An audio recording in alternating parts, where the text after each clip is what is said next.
Assalamualaikum students, this is Uwais Kasmani, your facilitator for Presentation and Personal Effectiveness PPE at IQ School of Finance.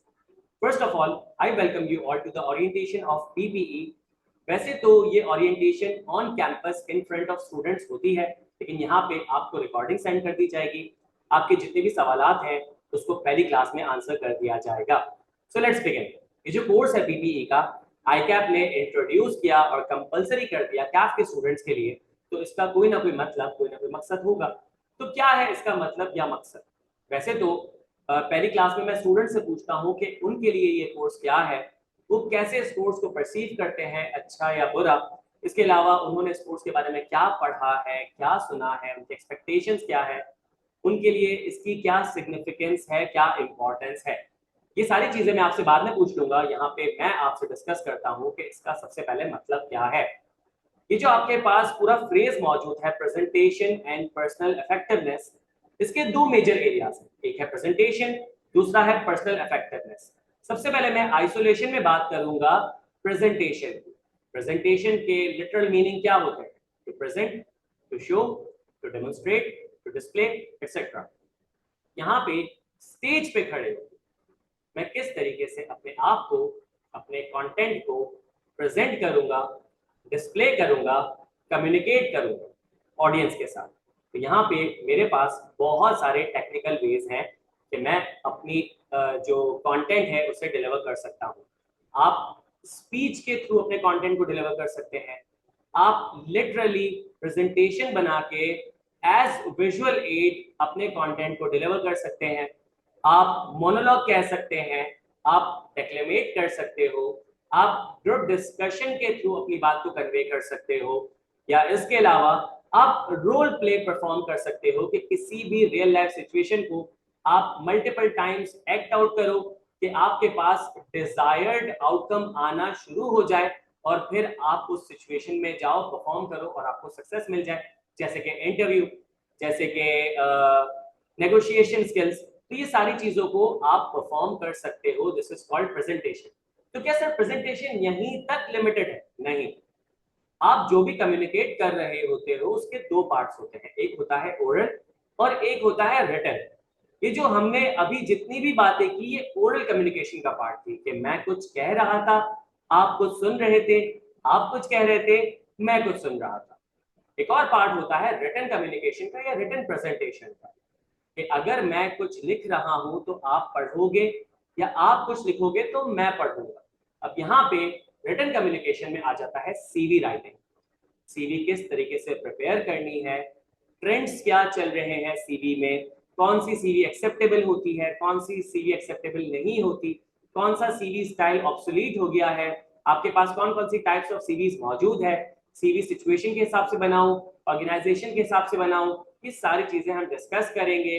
CV के dos and don'ts को discuss किया जाएगा. And cover letter. Sir cover letter की क्या significance है? मैं CV तो दे रहा हूं लेकिन आपने सीवी को कवर करना होगा. कवर लेटर चेंज होगा रिक्वायरमेंट के हिसाब से, ऑर्गेनाइजेशन के हिसाब से, नीड्स के हिसाब से, सिचुएशन के हिसाब से.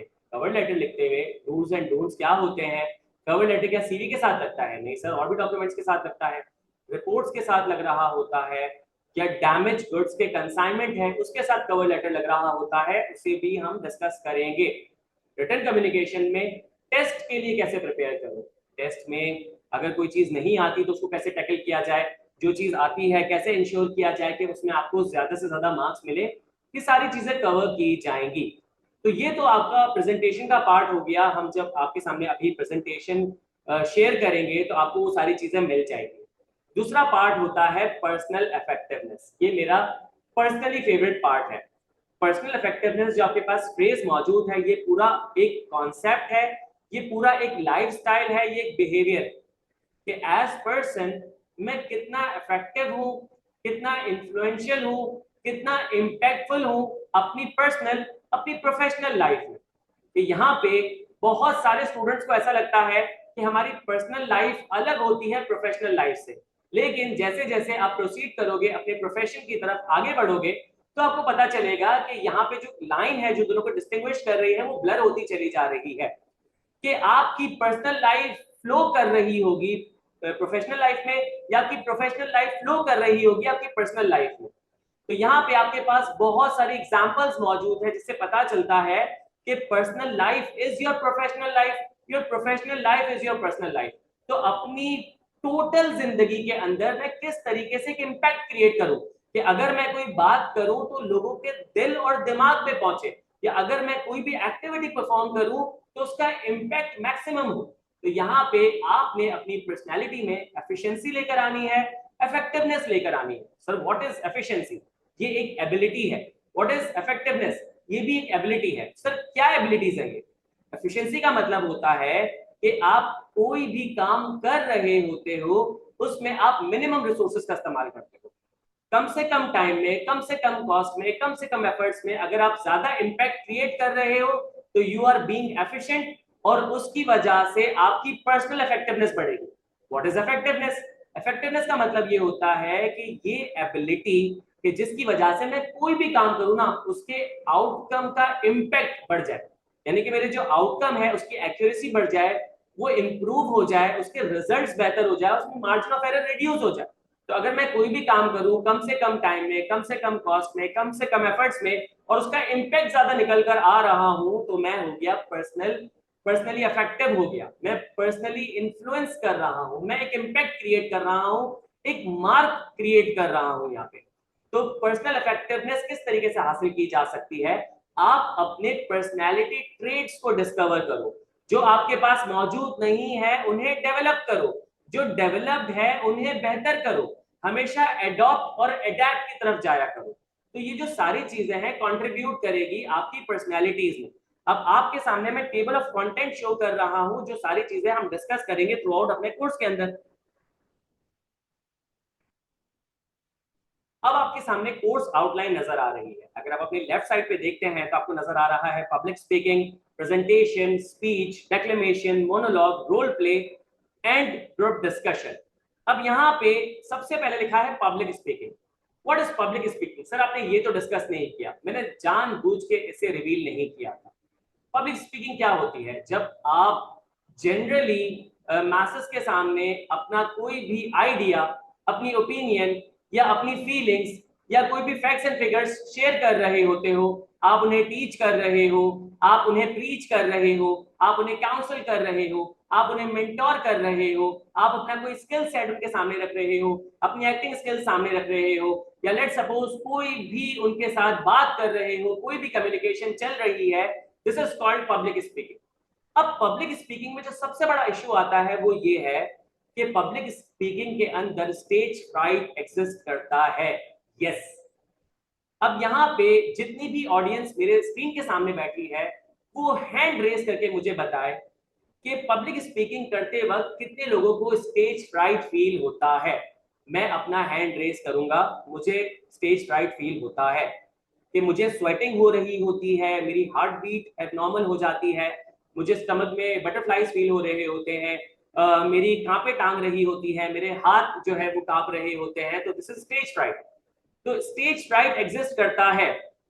तो यहाँ पे आप लोगों से सवाल ये है कि आप किस तरीके से स्टेज फ्राइट को ओवरकम करते हो। सर अभी तक कोई तरीका नहीं मिला, क्योंकि आपको असल वजह ही नहीं पता, तो आप उसको ट्रीट कैसे करोगे? तो यहाँ पे मैं आपको बता रहा हूं कि स्टेज फ्राइट मेडिकल टर्म्स में एग्जिस्ट करता है। It is in your mind, और आपका माइंड आपकी बॉडी को ड्राइव कर रहा होता है कि वो पैनिक में चली जाए।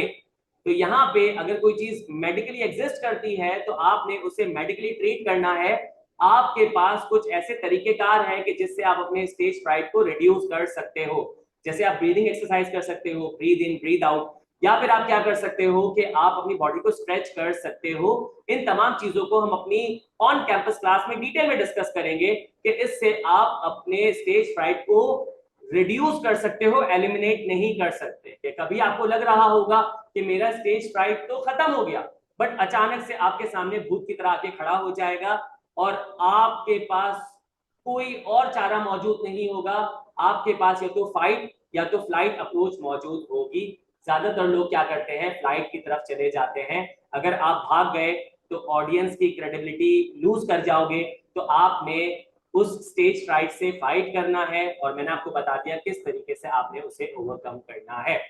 तो यहाँ पे पब्लिक स्पीकिंग बहुत इंपॉर्टेंट है, ये जिम्मेदारी है कि किस तरीके से पब्लिक स्पीकिंग को मैं अडॉप्ट करूं, अडेप्ट करूं। ये जिम्मेदारी कैसे है कि आप मैसेज के सामने जो भी बात कर रहे हो, अगर उस बात में कोई भी गलती है या किसी के माइंड में कोई गलत कॉन्सेप्ट डेवलप हो जाता है, यू आर रिस्पॉन्सिबल। तो यहाँ पे पब्लिक स्पीकिंग को बहुत सिंसेरिटी के साथ, बहुत ऑनेस्टी के साथ, बहुत इंटेग्रिटी के साथ, बहुत केयरफुलनेस के साथ आपको लेके चलना है। तो अगर राइट साइड पे देखो तो 7 C's ऑफ कम्युनिकेशन, कि किस तरीके से अपनी कम्युनिकेशन को मैं इफेक्टिव बनाऊं। मैं consideration, conciseness, clarity, courtesy, completeness, बहुत सारे सीज हैं। इन सब का ख्याल रखते हुए क्या करूंगा, मैं जो भी बात करूंगा वो इफेक्टिव करूंगा, जो भी बात लिखूंगा वो इफेक्टिव लिखूंगा, और जो भी बात सुनूंगा इफेक्टिवली सुनूंगा, जो बात पढ़ूंगा इफेक्टिवली पढ़ूंगा। तो ये आपके पास रीडिंग, राइटिंग, स्पीकिंग और लिसनिंग चारों में अप्लाई होता है। बिजनेस राइटिंग लिखते हुए कुछ चीजों को आपने फॉलो करना है अपनी बिजनेस राइटिंग को सक्सेसफुल बनाते हुए, कि जो भी आप चीज लिखो, शॉर्ट लिखो, प्रिसाइज लिखो, टू द पॉइंट लिखो, कंप्लीट लिखो। इसके अलावा पॉजिटिव टोन में लिखो। अगर आप पेसिमिस्टिक टोन में किसी भी चीज को लिखोगे ना, तो यार उसका इम्पैक्ट लूज कर जाओगे। तो ये सारी चीजें हम क्लास में कवर करेंगे। सीवी कवर लेटर की बात हो गई, इंटरव्यू की बात हो गई, टेस्ट प्रिपरेशन की बात हो गई। फीडबैक क्या होता है, बहुत इंपॉर्टेंट चीज है फीडबैक। फीडबैक अगर नहीं देते ना, तो आप पर्सनली इफेक्टिव कभी भी नहीं हो पाओगे। और last but not the least, what is personal effectiveness, उसके बारे में मैं आपसे बात कर चुका हूं। मुलाकात होती है आपसे पहली क्लास में। आई होप आपको काफी हद तक इस कोर्स के बारे में पता चल गया होगा। IQ स्कूल ऑफ फाइनेंस में 2 वे ट्रैफिक होता है। 50% मैं बात करता हूँ, 50% आपने बात करनी है, और आपने बात करनी है। आपने पैसे दिए हैं, आप टाइम लगा रहे हो, आपने स्किल सीखनी है, तो आपने टाइम देना है। इंशाल्लाह आप टाइम दोगे तो मैं वादा करता हूं कि आपके टाइम का आपको भी फायदा होगा, दूसरों को भी फायदा होगा। अपनी तरफ से मैं पूरी कोशिश करूंगा कि ये जो आर्ट है पब्लिक स्पीकिंग का या प्रेजेंटेशन का या कम्युनिकेशन का, मैं आप तक डिलीवर कर दूं। Wish you best of luck, ख्याल रखिएगा। अल्लाह हाफिज।